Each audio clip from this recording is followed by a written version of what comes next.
3.62%. Write that number down because it just quietly became the most important number in your financial life, and almost nobody bothered to tell you why. 3.62% is where the Federal Reserve is holding interest rates right now, in the summer of 2026. It looks like the kind of dull technical figure that scrolls across the bottom of a news channel while you make dinner. But that number is not a measurement. It is a decision, and the decision behind it is one the Fed will never say out loud, because saying it out loud would start a panic. So let me say it for them. The Federal Reserve has two jobs: keep prices stable and keep people working. For most of the last 50 years, those two jobs pointed in roughly the same direction, so nobody had to choose between them. In 2026, they ripped apart. Inflation is still running hot at 3.8%, while the economy underneath it is starting to crack. And when a fire department has one hose and two fires, it has to point the hose somewhere. This year, the Fed pointed it away from your wallet. Let me show you what that sentence actually costs a real person. Meet David. David is 44. He earns $145,000 a year. He has 2 kids. And on paper, he is the guy your parents told you to become. Good job, good income, money in the market. For most of his adult life, the deal made sense.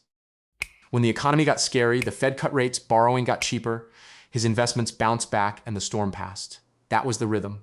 Trouble comes, the Fed rides in, things recover. This time, the Fed is not riding in, and David can feel it, even if he can't name it. His mortgage, the one he keeps meaning to refinance, is stuck at 6.5% because rates never came. His credit card balance, the one that crept up during a couple of rough months, is charging him interest in the mid-20s. His grocery bill is up again. His raise this year was 4%, which sounds fine until you notice prices rose almost as fast. So in real terms, his family is treading water at best. He keeps waiting for the relief that always used to come. He is going to be waiting a long time. Here is why. To understand what the Fed did to David, you have to understand the trap the Fed is standing in. When prices rise too fast, the textbook move is simple. Raise interest rates, make more expensive, cool down spending, and inflation drifts back down. The Fed did exactly that, aggressively, and it worked partway. But then a war in the Middle East lit oil on fire. Crude has been sitting between $100 and $120 a barrel. The Strait of Hormuz keeps flickering open and shut. And energy feeds into almost everything you buy. So inflation, instead of dying quietly, got a second wind. The Fed cannot declare victory. Now flip to the other fire. Underneath the headline numbers, regular Americans are exhausted. Real wages, meaning what your paycheck buys after inflation, are actually down about 0.3% over the past year. Credit card debt is at records. The bottom 90% of households have basically run out of cushion. That is the kind of soft, tired economy where the old playbook says cut rates and give people some breathing room. So look at the box the Fed is in. One fire says rates have to stay high or even go higher because inflation refuses to die. The other fire says rates have to come down because families are buckling. Both cannot be true at once. The Fed has one hose. It had to choose. And it chose to fight inflation. I want to be fair here, because this is the part most videos skip.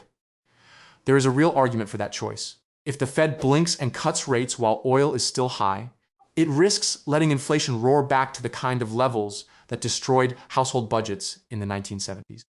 Once people stop believing prices will ever stabilize, the damage gets much harder to undo. From 30,000 feet, protecting the value of the dollar protects everyone in the long run. The Fed is not being cartoonishly evil. It genuinely believes that holding the line now prevents something worse later. But notice who pays for that choice while we wait for the long run to arrive. When the Fed keeps rates high to crush inflation, it is deliberately slowing the economy down. That is not a side effect. That is the mechanism. Slower economy means companies stop hiring, then start trimming. It means David's mortgage stays expensive and his refinance never happens.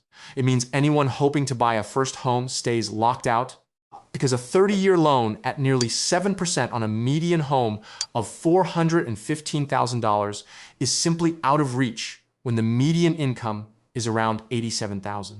The Fed's medicine for inflation is paid for by the working and middle class in the currency of jobs, mortgages, and waiting.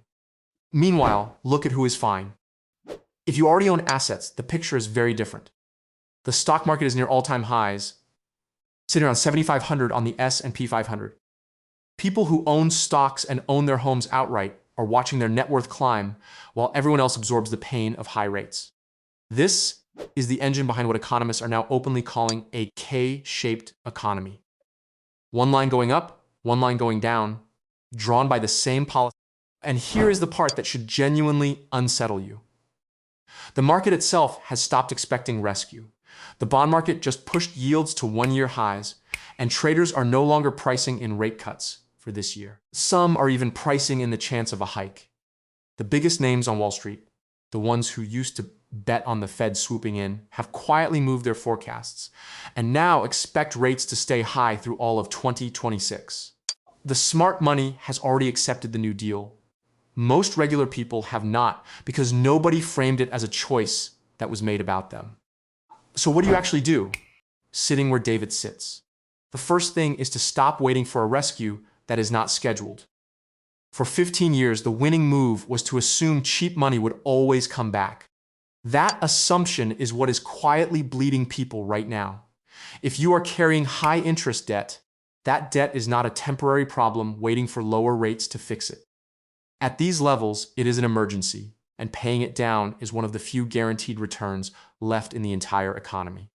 The second thing is to understand that high rates are not only a punishment. For the first time in a long time, safe money actually pays. Money sitting in a high-yield savings account or short-term treasuries is earning a real return again, instead of slowly rotting at almost zero. The same policy squeezing David's mortgage is quietly rewarding the saver who has cash on the sidelines. The Fed made a choice. You get to make one too, about which side of that choice you stand on. Because that is what 3.62% really is. It is not a number on a screen. It is the Fed quietly admitting that it can save the dollar or save the borrower, but not both at the same time, and that it has decided the dollar comes first. Everything downstream of that, your mortgage, your rent, your job security, your savings rate, flows from that one quiet decision nobody announced. So before you go, I want to know where you actually land on this. Option 1, you think the Fed is right. Hold the line, kill inflation no matter who it hurts in the short run, because letting prices spiral would be far worse for everyone. Drop a 1 in the comments. Option 2, you think the Fed sold out the working person to protect Wall Street and the wealthy, and that this K-shaped split is the predictable result. Drop a 2. Option 3. You think it doesn't matter who is right, because the real lesson is that nobody is coming to save you, and the only move now is to get your own house in order. Drop a 3. Tell me your number, tell me why, and tell me one thing you are changing about your money because of it. I read these, and the next video is built from what you say. This is Easy Finance. I'll see you in the next one.